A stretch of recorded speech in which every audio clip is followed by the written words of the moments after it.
So I was going into a house with a dark skinned black girl, kind of Milky Way, little long ponytail, perm look like in her hair. She seemed a little older, young adult, youth like a teenager. I put my camera on and I take her into a home, like down the hallway. Could have been an apartment, I don't know. But I tell the young girl, I say, I'm going to cut the camera on and I want you to walk with me. And I want you to act something out for me. Will you act this out with me? But I'm not going to put your face on the camera. And I know she probably didn't want to do. But we're going through the apartment very quickly and down the hallway in the rooms. And I go, I'm going to kick a hole over here. I'm going to punch a hole over there.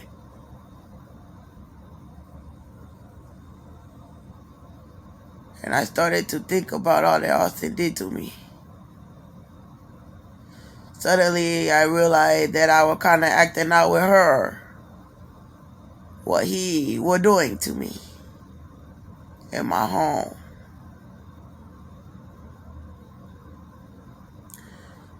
Then I remember seeming like trying to talk to people about it, but they don't want to hear. And I was sitting with a black woman, and she had her little girl over on the couch in the living room looking just like her. I mean, I split identical. And I said to the black woman, she had, I think, natural hair too. And I said to her, I said, your daughter look exactly like you. She looked just like you. And I was kind of scared to say it because most black women always have a nasty attitude with me. And they don't like to speak to me at all. So she said to me, that's because I was putting in all the work. So I got up and I thought about what she said. And I walk out of her living room and I go into her garage and I see an empty box. Small little empty cardboard box. Like, you know, the kind where it seems like you fit groceries into or something like that. And I don't know if it was a refrigerator in the garage or not. But I think about my nephew and my son and my baby daddy and my sister and her baby daddy. And I think, well, Austin was putting in all their work. And my baby daddy white. And my son look a lot like him.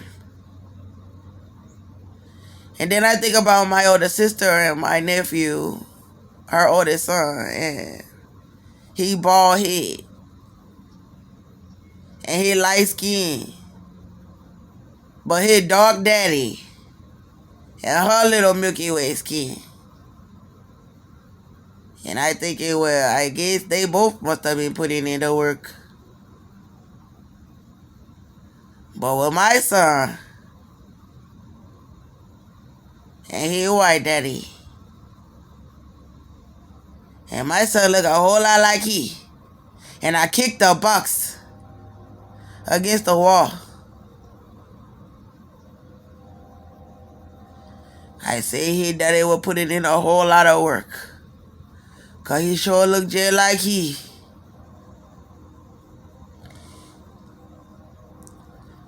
Then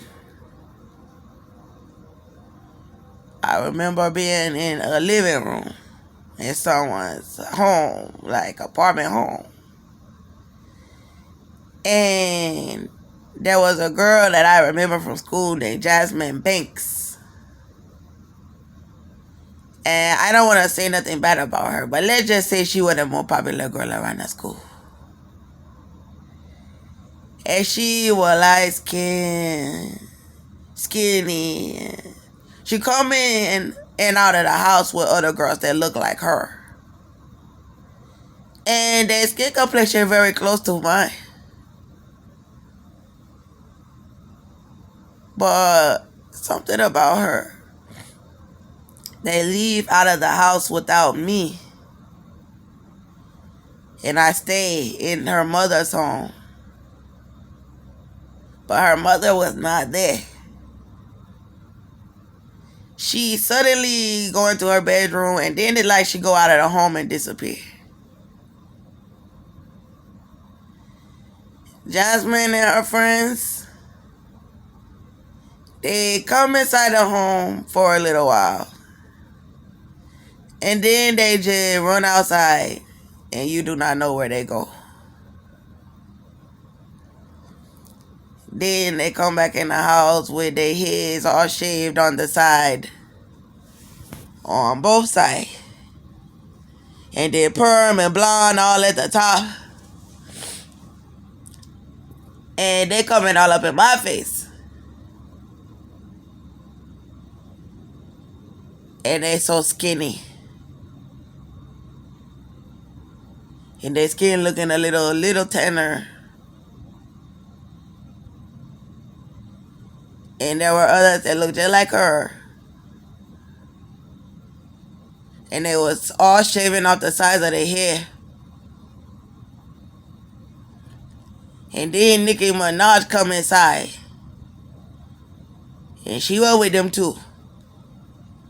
But her, I don't know if it was shaved to the side at first or not, but it didn't look like it was, but it must have grew back. And she looking like us. And we all in the living room. And we kind of look the same. But Nicki Minaj, like, she ashamed for me to see her.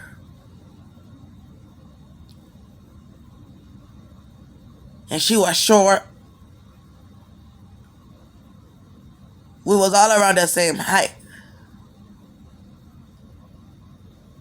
And she had on a little t-shirt.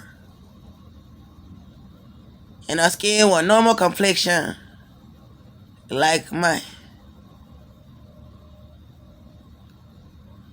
And she had little beater beads. More than mine on the front of her head. And she had nappy hair going up into a ponytail that was sticking out on the side and you couldn't put it all up in one ponytail. And it was ridiculous. For you to have all that money in your head to be walking around like that.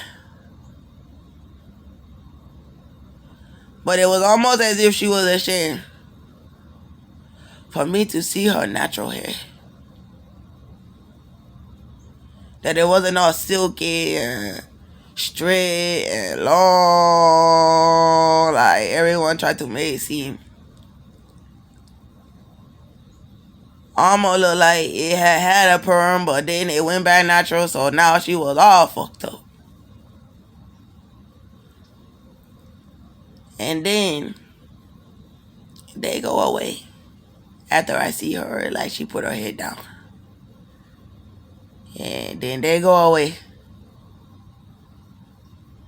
So I'm still in the living room in this nice house apartment by myself, cause it was like up to date.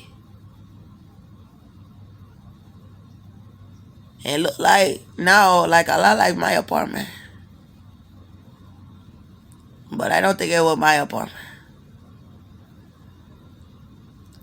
So I wanted to know, where do her mother go? Jasmine Bank mother. Where do she go?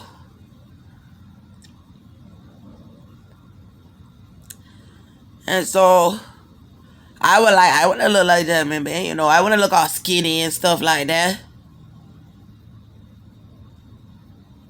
But then I see my hair, and my hair not shaved off on the side. My hair was straightened and pulled back into a ponytail. And I think I had some sunglasses on or something like that. And it had a bun in the back. And then I was like, I want to look like Jasmine Bank. I want to look all skinny. And it was something about me walking through the living room like I was stronger than they. Something about me that was more thorough than them girls. But something about like I had to be alone. Something about, all you need to do is have somewhere for you to bathe and eat and be left alone. And you way more thorough than them girls. Very beautiful. Very desirable. Very thorough. Very strong. And can bear children. And very desirable. But have to be alone. Not to run after them. To be like them. But to have somewhere to be strong and thorough and well kept, washed and clean and ready to fight if I have to. And so then I see the mother, she gone away.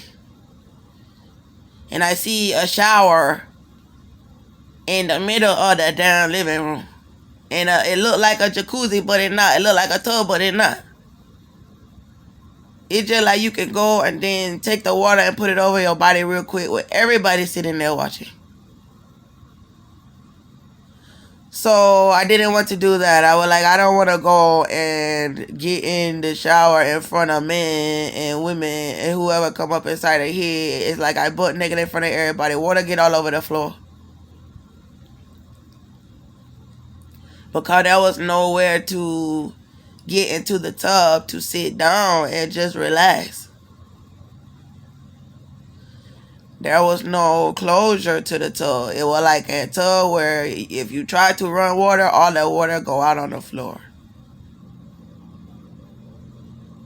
So you could not take a bath in it. And there was no shower curtain to feel comfortable in the shower. And it was in the living room. So you could not go in to take a shower without getting water all over the place. So it made me not want to shower while I was in the living room. So then I go into her mother's bedroom. Because I said to myself, I'm pregnant and I need somewhere to give birth. But I don't want to tell Jasmine's mother what's going on. Because there's a lot going on. And who want to bring someone up in their house and they about to have a baby? So I didn't feel comfortable giving birth in that living room. So I go in the room and I try to talk to her about it. So I go into the room. But Jasmine's mother is not there. There was an old white woman with a short haircut like Halle Berry. But her was all straight, not with the little curly waves and stuff like that Halle Berry would put in her hair. It was just like straight, like just like that. Like a little white boy haircut or something like. And she had old white gray hair. And she was an old white woman. And she had on them little t-shirt like the people at the camp. When you send your children to summer camp, she had on like a green, lime green, like I believe, with pink stuff on it, like, oh, you're gonna watch somebody kids for summer camp. And I never did go to summer camp. And I never sent my child to summer camp, and I don't want him to go. But anyway, so it was almost like there were very important mob people watching while I go into the room to talk to her. Like, I wasn't even supposed to talk to this old lady. Like, she was like one of the ones you don't even get a chance to really talk to like that. No, for real. So when I go in there to talk to her, it was almost as if she wasn't expecting me. But like she was. Like it was a meeting that had to be had right then and there. And like we both had something to hear or something to say. And so she was sitting down and I sat down in front of her and we were talking. And she was old and white and skinny. But not too skinny. Like Jasmine. And so she said to me, she said, we all did it. My mother did it. Her mother did it. Your mother did it. We all did it. Like she ashamed. But not too ashamed to tell me that.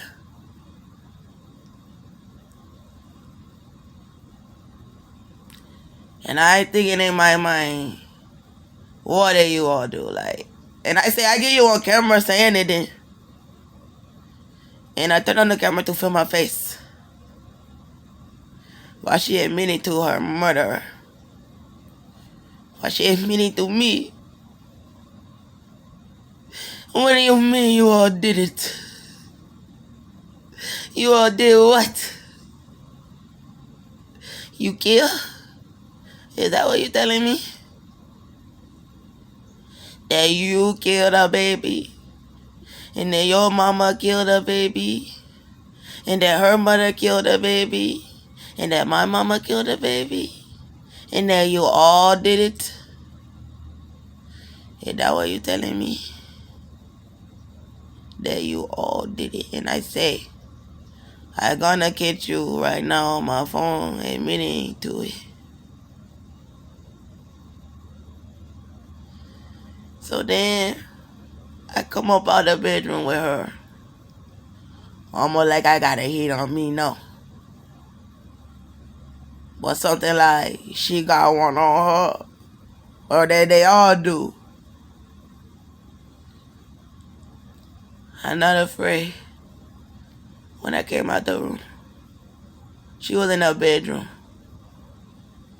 And I come into the living room. But the bedroom was almost like her office or something like that in the building. With a window looking down where you can see all the nice thing or whatever. But I left her there. And maybe she even was in a wheelchair. I don't even know. But I come out the room into the living room now. Back into Jasmine's mother's living room. And I remember when the black women come into the house, it was like something that I wanted to tell them. Like I wanted to talk to them about my son. I wanted to talk to them about what happened to us.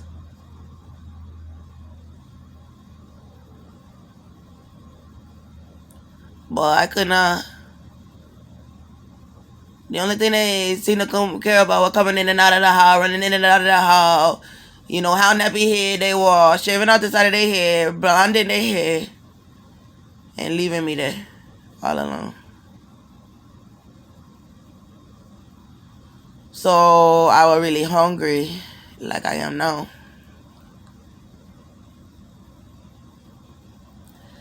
And I see a black man in the living room with like what look like two little young boys, you know, walking around on the inside of the house. White old black women running around, you know. They gone now. And they were light skinned and they were gone outside. They wasn't even up in our. But then black men, like basketball player, dark skin, tall, you know, what they used to would call like a field nigga, you know. Forgive me. I don't mean to say like that. But basketball player aside, you know, you used to see them like on the movie like big and strong when they put him up and say, hey, you know, he worth a lot to us. He looks strong, you know. He ain't that guy. So he in the living room. And he got two sons in there where they kind of like dog, but not as big and strong as he. Two young black men. I don't know if they his sons or not. And you know, it like he bossed them around or whatever. And then I was hungry because it was a lot going on. It triggered something else about the food. When I said I was hungry, the black man said to me, oh, go to the refrigerator. And it was almost like the same thing with the shower. With not being able to really shower. Because the shower was right in the middle of the living room. Next to the bedroom. But that it was just wide open. No privacy. And then I remember he telling me to go in the refrigerator. And I had been looking around. Yeah, I was looking through the house before he tell me to try to get something to eat. I was looking in the cabinets. And there was nothing there. I was looking around for anything to eat. And there was nothing in her house to eat. In the cabinet, no, in the pantry. And so the man say, are you hungry? Look in the refrigerator. So I go to look. And it ain't nothing up in there but stuff that can harm a pregnancy. It grapes in there. And Mohai told Sarah, he told Abraham when Sarah 99.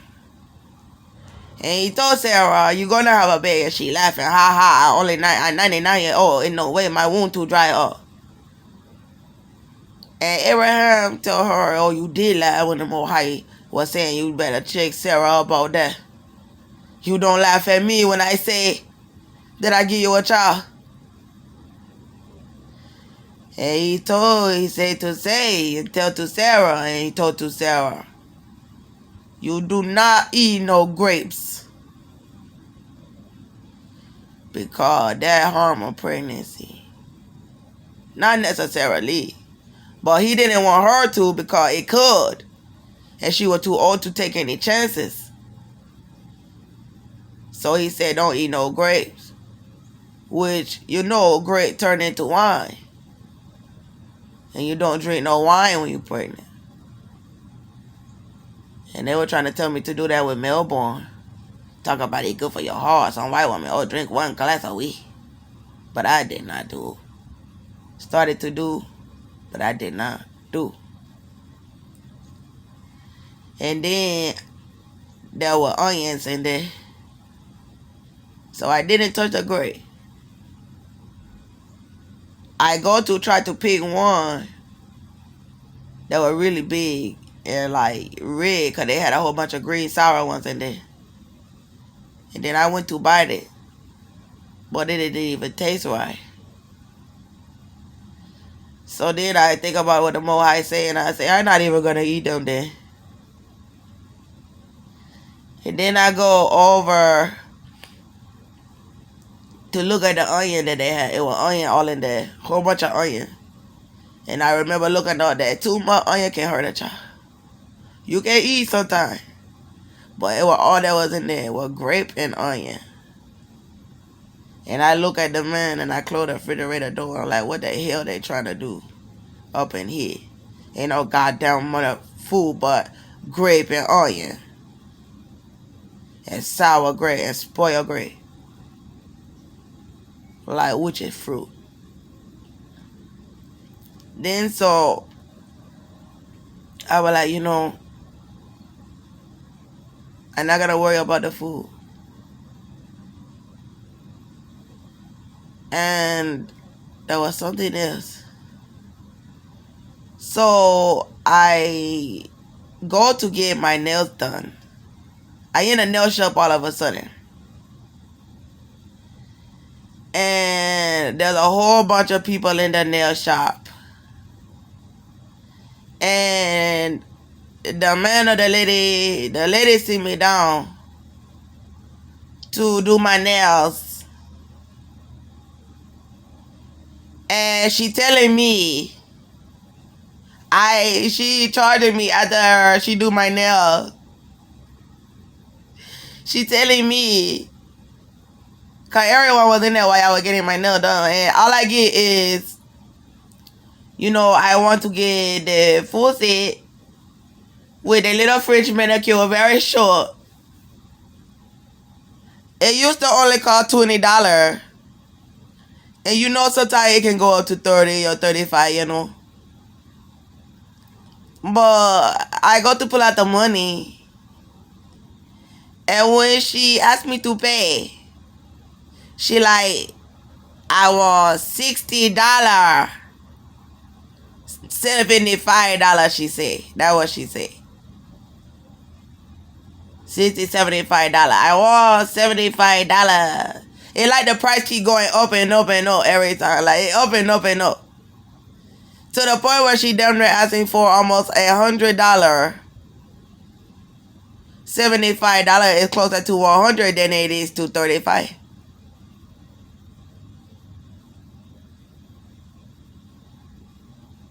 Well, then it is to $20. Excuse me. It's closer to $100 than it is to $20. That's damn near $50 more. And $25 more, and you'll be asking for $100 for that. So before I pay, or when I going to leave out of I don't know, I probably pay her, but I going to leave out, and I noted that my nail is messed up, where she put the paint on for my free manicure. And I go to her and I say, my nail is messed up. I need you to fix. Cause the paint got messed up. And so when I go to her to go to fix, she fixed and everything. And then it's a Chinese man there, Asian man there, and he fixed And then so I walking out of the nail shop, and it's like a town where everyone watching me, and almost like a grocery store, kind of like cafeteria, and I go into my father's house almost. And then I get in there to my father's house, and I see it's a man. I don't know if my father or not, but I know it was a man. And I realized something wrong with my nails. And I wanted to eat some food or something like that. But I forget about being in the house, and I hurry and run back to the nail shop. And there was something very murderous about the place, like murder there. But I did not care. I was going back to fight. So I go back to the nail shop, and I say while I on the way, did not even a full set on my nail. Because when I was leaving out of the shop, I put my camera on. When they were charging me $75, $60. And I said to the Chinese lady or Chinese man before I leave out, before I go to the black man home, and I don't know if it was my father or who it was, and before I go to the town wanting food and everything in my heart and spirit. And then I say to the lady before I leave out the nail shop when I was going to go, when they made me pay like high money, like $75 and like that. So I hold the camera to her. And I say, I'm putting you on camera, I'm filming you. And I show my nail, just a little short, full set with, like, it's supposed to be a full set, but it was my nail, like, it was short. It was short nail, and it had just a little bit of white paint on the tip. And then it was square. And I say, I'm filming you, charging me $65 $75 for this. It's not right. And I'm putting you on camera. Then they seem to get very nervous about it.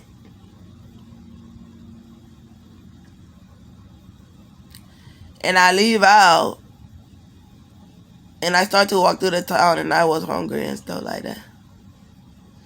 And I see the Chinese man, like, somewhere looking around. Asian man, like, almost like it was a dark alley. Like we was in Asia now. But we were not. Or we were, I don't know. We were in the spirit. And so I get to a black man's house, and I go inside. And it almost as if I were like my father, but I don't know. But I coming back out of his home,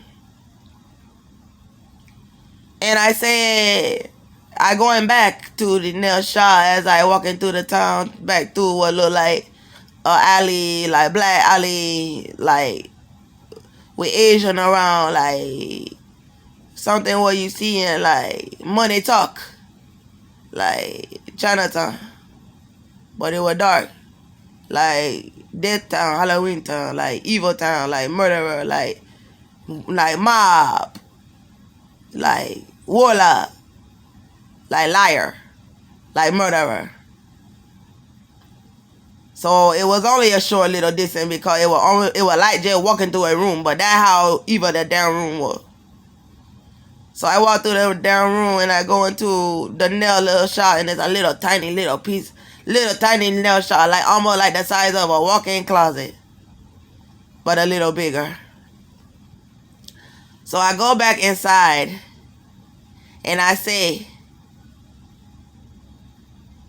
my nail was messed up again. And then I realized there was a reason why it was messed up. Because I needed to see that it was my real nail that the paint was on top of. And she was over there, they was over there charging me $50 to $65 to $75 to put paint on top of my real nail. Because when the paint messed up on the tip, I saw that I didn't even have a